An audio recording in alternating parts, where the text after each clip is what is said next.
aí, tudo bem? Vamos responder aí algumas perguntas, algumas dúvidas que vêm pra gente, seja aí nos comentários que a gente posta nos vídeos no YouTube, ou mandam pra gente no direct no Instagram, ou mesmo nos nossos cursos. Então vamos responder aí todo mundo aí para tirar essas dúvidas. Vamos lá. Primeira pergunta que eu tenho aqui é quanto à pressão que a gente utiliza na panela. Então, que nem vocês sabem, a gente utiliza uma panela anti-bolhas, né? E essa panela, ela pode ser usada para diversas coisas. Pode ser usada, por exemplo, para poder fazer a matriz transparente, pode ser utilizada para fazer uma muralha, para você fazer um mockup, um protótipo estético funcional, um ensaio da reabilitação com resina bisacrílica na boca do seu paciente. Então, para fazer essa muralha, você também pode utilizar essa panela anti-bolhas.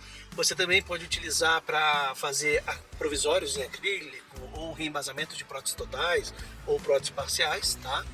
Ou mesmo também você pode utilizar essa panela anti-bolhas para quando você for fazer o vazamento de modelos de gesso. Então você vaza o modelo no seu molde, independente do material que seja, e coloca isso para tomar presa dentro da panela anti-bolhas, o que vai garantir, por exemplo, um gesso com menos bolha, mais liso. E você vai ter, porque você vai ter além da pressão, né? Você vai ter um controle total da pressão atmosférica, mas também você vai ter um controle ali da umidade ali dentro, então você vai ter um gesso de melhor qualidade.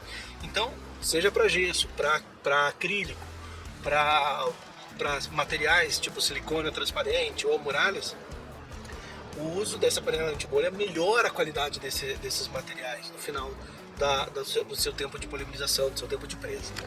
E a pressão que você vai utilizar, assim, para qualquer uma dessas situações seria a mesma. O ideal seria um 2 bar, tá? Mas nem sempre a gente consegue isso, algumas panelas não dão essa possibilidade, tá? Mas, por exemplo, quando é possível, você pode usar até mais isso do que pressão. Eu, por exemplo, a minha panela ela aguenta 4 bar, eu utilizo geralmente esses 4 bar para qualquer tipo desses procedimentos. Mas o que você tem que fazer é isso: olha a sua panela e veja no manual dela o quanto que ela aguenta de pressão. Dependendo de quanto ela aguenta de pressão, você vai escolher ali para você vai colocar na sua panela para fazer qualquer um desses procedimentos. Tá, próxima pergunta. A próxima pergunta está aqui sobre a protusão, tá? Sobre guia anterior. Se você, além dos incisivos, se faz esse guia também nos caninos, né? E já comenta aqui que imagina a dificuldade que seria conseguir acontecer nos 4 dentes ao mesmo tempo esse guia. Então, fora a dificuldade de você conseguir 4 linhas ao mesmo tempo, dos 2 incisivos, dos 2 caninos, com a mesma intensidade para fazer esse guia anterior, realmente é muito difícil. Mas ao fazer isso, tá, você vai causar uma alteração do padrão muscular para realizar esse movimento, tá? Então se você faz só incisivo, você vai ter um movimento muito mais leve, forçando menos a musculatura, utilizando menos músculo, menos força muscular e menos fibras desse músculo. No momento em que você bota esse guia para acontecer no canino, você vai ter fibras que nem contraíam antes, que vão ter que contrair agora, e com isso você vai causando com o tempo um estresse nessa musculatura, um cansaço nessa musculatura, porque você está fazendo ela funcionar além do que ela estaria acostumada, ou que seria o ideal para ela, tá? Fora isso, que também esse guia acontecendo dos caninos pode também levar a algum tipo de lesão cervical ou recessão gengival por o dente estar sofrendo um esforço que não é o ideal para ele, tá bom? Vamos lá para a próxima pergunta. Próxima pergunta está quanto à adesão em dentina. Se a gente precisa secar a dentina só quando condiciona ela, né? E se tem algum problema manter essa dentina úmida quando você não condiciona. Então tá bom, vamos lá. Primeiro a gente tem que definir bem, né, que o condicionamento ou não dessa dentina está atrelado não a uma vontade do dentista, mas o sistema adesivo que ele está usando. Então tem sistemas adesivos que exigem o condicionamento da dentina com ácido fosfórico, tem sistemas adesivos, por exemplo, adesivos autocondicionantes que não exigem esse tipo de condicionamento ácido da dentina, né? Então, por exemplo, se você estiver utilizando OptiBond FL, Scott Bond Multipurpose, Single Bond 2, qualquer um desses adesivos que são adesivos de condicionamento total, você vai ter que condicionar com ácido fosfórico a dentina. Se você utiliza Clearfield, algum adesivo universal, apesar do adesivo universal você pode usar com ou sem o ácido da dentina, mas algum adesivo autocondicionante, né, como o Clearfield, você não vai fazer esse condicionamento na dentina com ácido fosfórico. Se você está fazendo o condicionamento, você não for fazer o condicionamento ácido com dentina, normalmente você vai ter que deixar essa dentina bem seca. Então, por exemplo, se você pega o Clearfill, você vai ver lá que na indicação do Clearfill você precisa de uma dentina completamente seca para passar ele. Se você estiver utilizando um adesivo universal, depende do adesivo. Então, por exemplo, o adesivo da 3M, né, o Single Bond universal, ou Scott Bond universal, né, o nome às vezes muda uma hora ou outra, mas esse adesivo eles pedem que a dentina esteja completamente seca quando você vai utilizar ele vai utilizar ele como um autocondicionante. Se você estiver utilizando, por exemplo, o All Bond universal, que é da Bisco, ele já pede para que tenha uma leve umidade nessa dentina. Então você tem que ver a bula do material para ver o que indica, tá? Normalmente em autocondicionante ele vai pedir para que essa dentina esteja seca, mas pode ter uma exceção ou outra, e para você saber se existe essa exceção ou não, justamente você tem que ver na bula daquele material específico, tá bom? Quanto a deixar úmido, quando você, por exemplo, um adesivo que diz assim, não pode deixar úmido, você vai lá e deixa úmido. O que vai acontecer? Você vai interferir na força de adesão, porque você não vai ter a qualidade de aplicação do primer, no caso, por exemplo, do Clearfill, do primer hidrofílico nessa dentina, que ela tá úmida e não foi condicionada, né? E daí você não vai ter a correta penetração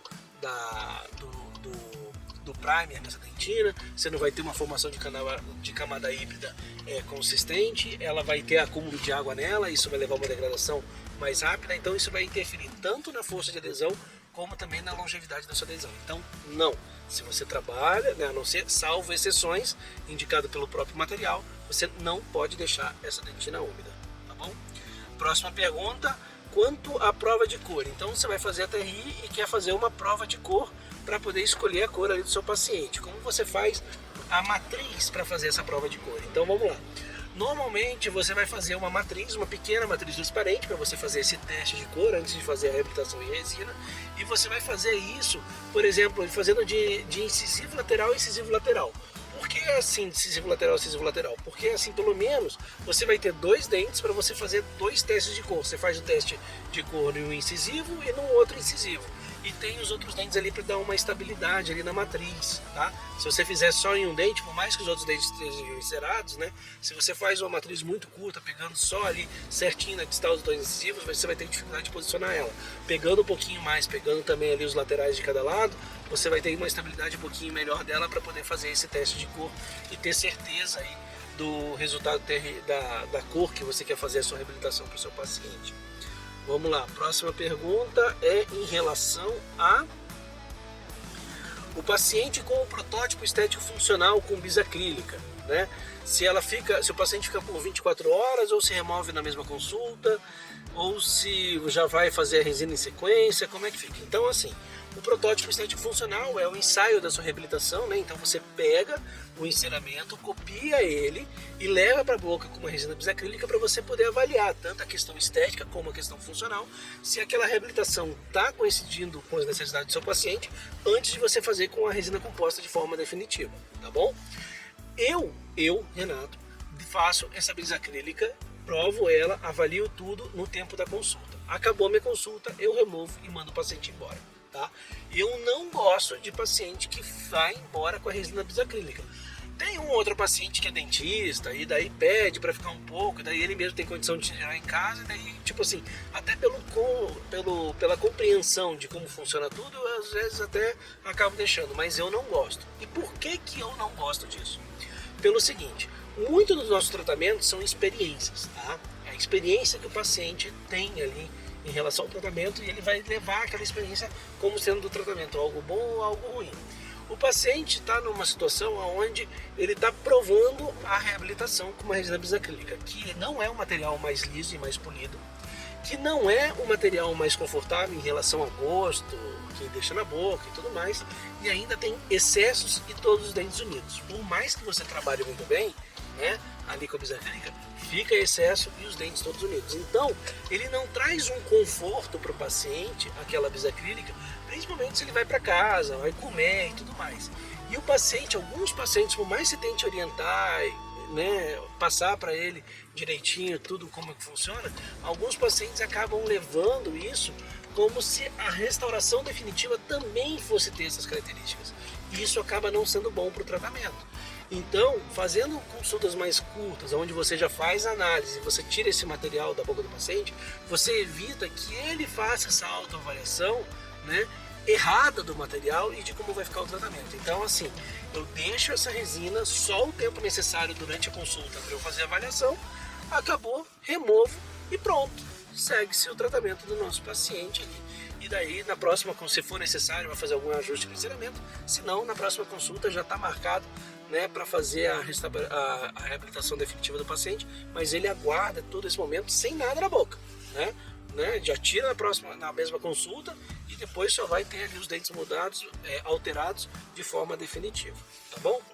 Então vamos lá, vamos para a última pergunta. A última pergunta está perguntando aqui se vai levar um grande tempo para fazer a consulta para reabilitar, se pode fazer uma marcada numa consulta, outra na outra, se entre uma consulta e outra deixa com resina bisacrílica, alguma coisa parecida. Então vamos lá. Então é o seguinte, eu, Renato, costumo fazer, eu indico também, se for possível, se está dentro da tua realidade, eu sei que no começo, às vezes não, é fazer toda uma boca num dia só. Faz de manhã uma arcada e a outra, no outro período a outra arcada, tá? Geralmente começo pela superior e de manhã e de tarde eu faço inferior, já finalizo com ajuste oclusal e tudo mais, tá bom? Agora, eu sei que no começo é cansativo, inexperiência e às vezes é melhor mesmo você fazer um em cada dia no começo e não tem problema nenhum. Como o paciente vai ficar muito pouco tempo, se você fizer num dia no dia seguinte outra arcada, você normalmente não precisa deixar nada na boca do teu paciente, não. Pode mandar ele embora, vai falar que ele vai ficar meio manco mesmo, de um dia para o outro, mas não tem problema, não vai quebrar nada, faz uma alimentação leve e no dia seguinte ele vai voltar tranquilo para você poder fazer outra arcada. Por que eu não gosto de deixar a bisacrílica se eu também não indico deixar a bisacrílica de um dia para o outro? Como a bisacrílica tem excessos e é difícil você tirar os excessos de maneira adequada dessa bisacrílica, você vai acabar tendo uma inflamação de gengiva que pode ter uma inflamação de gengiva de um dia para o outro, o que vai atrapalhar na confecção da reabilitação da outra arcada. Então, não precisa de nenhum provisório, deixa, se por um acaso você tiver que deixar mais dias o paciente, o que daí eu não recomendo, tá? Entre uma arcada e outra, eu faria até uma placa imediata para ele, apesar de eu não indicar placa para tratamento, né? Nessa transição, se eu fosse indicar, por exemplo, não tem como, eu vou ter que fazer uma arcada numa semana, outra arcada na outra semana. Aí é muito tempo o paciente ficar com uma arcada pronta e a outra não. Eu nem indico fazer isso, tá? Agora, se por um acaso acontecesse, aí eu ia falar, não, faz uma placa para o paciente, porque daí com essa placa, foi uma placa imediata, onde você faz no próprio consultório ali na hora. Aí com essa placa você vai conseguir proteger ali, porque você vai simular uma oclusão nessa arcada que você não fez, para poder evitar ter alguma fratura. Mas normalmente não precisa, né? De um dia para o outro, pode fazer tranquilamente, no dia marcado, no outro dia outra, sem nenhuma proteção. Beleza? Então essas dúvidas por hoje, é isso. Até a próxima. Valeu!